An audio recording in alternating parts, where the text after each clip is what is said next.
بسم اللہ الرحمن الرحیم۔ السلام علیکم ورحمۃ اللہ وبرکاتہ۔ ناظرین کرام، اللہ تعالیٰ نے مکھی کو کیوں پیدا کیا، اس کے تخلیق کرنے میں اللہ تعالیٰ کا کیا مقصد تھا؟ تو مزید جاننے سے پہلے آپ ہمارے چینل کو سبسکرائب کر لیں اور ساتھ لگے بیل آئیکن کے نشان کو پریس کر دیجئے تاکہ آنے والی ویڈیو کی نوٹیفیکیشن آپ کو بر وقت مل سکے۔ اور اس کے ساتھ ساتھ اگر آپ کو ہماری ویڈیو پسند آئے تو اپنے واٹس ایپ، فیس بک اور سوشل میڈیا پر ضرور شیئر کیجیے۔ اللہ تعالیٰ عز و جل کی پیدا کردہ ہر چیز کا کوئی نہ کوئی مقصد ضرور ہے۔ اللہ تعالیٰ عز و جل نے کسی بھی چیز کو بیکار یا بے فائدہ نہیں بنایا۔ اللہ تعالیٰ کے نبی حضرت موسیٰ علیہ السلام ایک دفعہ اپنے حجرے مبارکہ کے اندر بیٹھے ہوئے تھے کہ اچانک آپ کے چہرے مبارک پر پانی کی چھینٹیں پڑ گئیں۔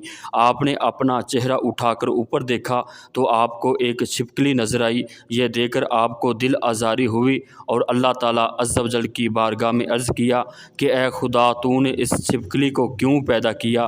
اللہ تعالیٰ عز و جل نے ارشاد فرمایا کہ اے میرے نبی، تمہارے پوچھنے سے پہلے اس چھپکلی نے مجھ سے سوال کیا تھا کہ اے مالک و مولا، تو نے موسیٰ علیہ السلام کو کیوں پیدا کیا؟ ناظرین گرامی، مطلب یہ ہے کہ اللہ تعالیٰ کی ہر بنائی ہوئی چیز کا مقصد ضرور ہے، جیسا کہ ایک ضرب المثل ہے کہ حکیم کا قول فعل سے خالی نہیں ہوتا۔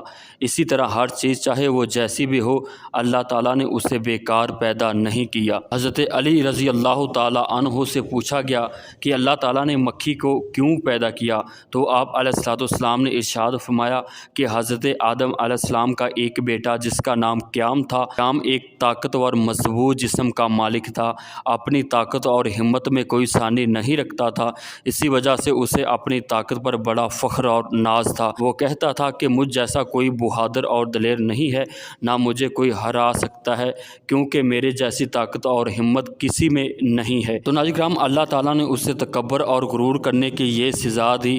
اللہ تعالیٰ نے ایک مکھی کو پیدا کیا اور اس مکھی کو قیام پر مسلط کر دیا۔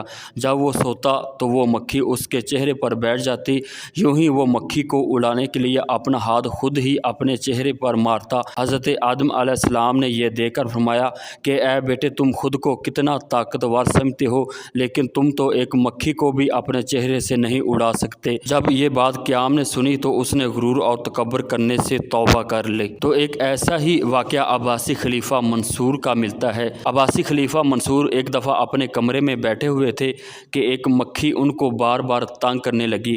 خلیفہ منصور نے امام جعفر صادق علیہ السلام سے پوچھا کہ یہ مکھی کی تخلیق کا کیا مقصد ہے؟ تو امام جعفر صادق علیہ السلام نے فرمایا کہ مکھی کو اس لیے پیدا کیا گیا کہ اس سے جابر اور ظالم کو ذلیل اور رسوا کیا جائے، ان کی اوقات کا پتہ چل سکے۔ تو ناظرین کرام، ہمیں عاجزی اختیار کرنی چاہیے، تکبر اور غرور سے بچنا چاہیے۔